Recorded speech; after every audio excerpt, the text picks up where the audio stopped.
자, 윤핵관의 원조인 장제원 전 의원이 준간강치산 혐의로 경찰 수사를 받는다는 뉴스 다들 보셨을 겁니다. 그런데 요즘 여의도 정치권에서는 윤석열 탄핵 심판 선고기일을 앞두고 친한계 검찰에 캐비닛이 열린 게 아니냐는 의혹이 확산되고 있다고 하는데요.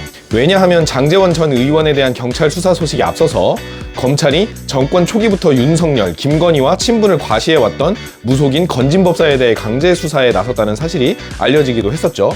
그리고 친윤계 핵심 의원인 이철규 의원의 아들은 서울의 한 주택가에서 던지기 수법으로 마약을 거래하려다가 경찰에 검거되었기 때문이죠. 자, 먼저 언론사에 의해 공개된 장제원 전 의원 고소장에 따르면 장 전 의원은 부산에 소재한 모 대학 부총장으로 재직하던 지난 2015년에 총선 출마용 선거 포스터를 촬영한 뒤 뒤풀이 자리에서 술을 마셨고 당시 비서였던 고소인을 성폭행했다고 합니다.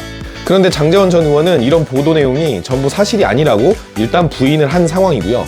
그런데 언론사 추가 보도에 따르면 장 전 의원이 고소인에게 문자 메시지를 보내서 그렇게 가버리면 내 마음은 어떻게 하느냐, 전화를 받아달라 라고 말한 사실까지 확인이 됐다고 합니다.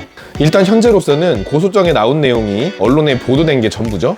그리고 이게 아직 사실로 다 밝혀진 것은 아니기 때문에 한번 수사 결과를 지켜봐야 할 것 같습니다. 다만 장 전 의원은 누명을 벗고 돌아오겠다면서 국민의힘 탈당 의사를 밝힌 상태입니다. 다음으로는 이철규 의원인데요. 이철규 의원 아들은 작년 10월 지인 2명하고 같이 서초구 소재 한 건물 화단에서 액상대마를 찾다가 미수에 그쳤다고 합니다. 이 사건은 작년 10월 29일에 112 신고가 접수가 되었는데요. 수상한 사람들이 화단에서 마약을 찾고 있는 것 같다는 내용이었다고 합니다. 그리고 신원 특정이 올해 1월 3일에 이루어졌고 검거는 2월 25일에 했다고 하네요. 간이시약 검사 결과는 일단 음성으로 나왔는데 경찰은 국립과학수사연구원에 정밀 감정을 의뢰한 상태입니다. 통산적으로 소변 검사는 7일 내, 모발 검사는 최대 6개월 내에 투약한 마약을 검출할 수 있는 것으로 알려졌고요. 이철규 의원 아들은 머리를 밀거나 하지는 않았다고 합니다. 건진법사 전성배 씨는 지난 2022년 지방선거를 앞두고 국민의힘 경선에 출마한 후보자들로부터 불법 정치자금을 수수했다는 의혹을 받고 있는데요.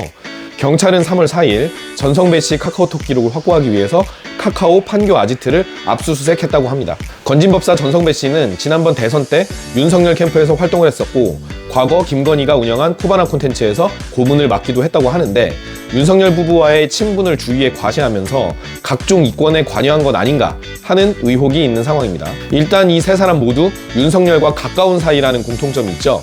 그런데 하필 이런 시점에 동시다발적으로 수사를 받게 되면서 여의도 정치권에서는 이게 한동훈 전 대표 작품이 아니냐 하는 이야기들도 나오고 있다고 합니다.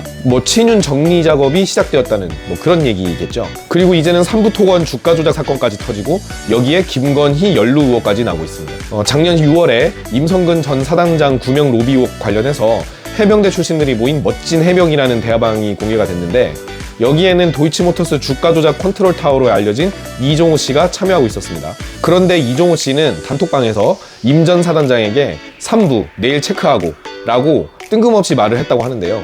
이 메시지가 있었던 2023년 5월 14일의 다음날, 그러니까 15일이죠. 우크라이나 영부인 젤렌스카 여사가 한국에 도착했습니다.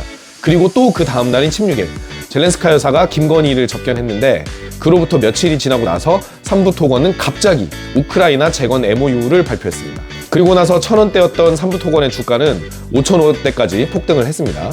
이 과정에서 금감원은 삼부토건 대주주 일가와 경영진이 100억 원대에 이르는 시세 차익을 거둔 정황을 파악했습니다.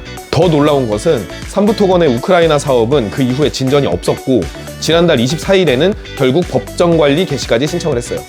이런 사정 때문에 김건희 연루설이 나오게 된 것 같습니다. 실제로 윤석열 주의를 정리하기 위해서 검찰 캐비닛이 열린 것인지는 현재로서는 우리가 알 수가 없죠.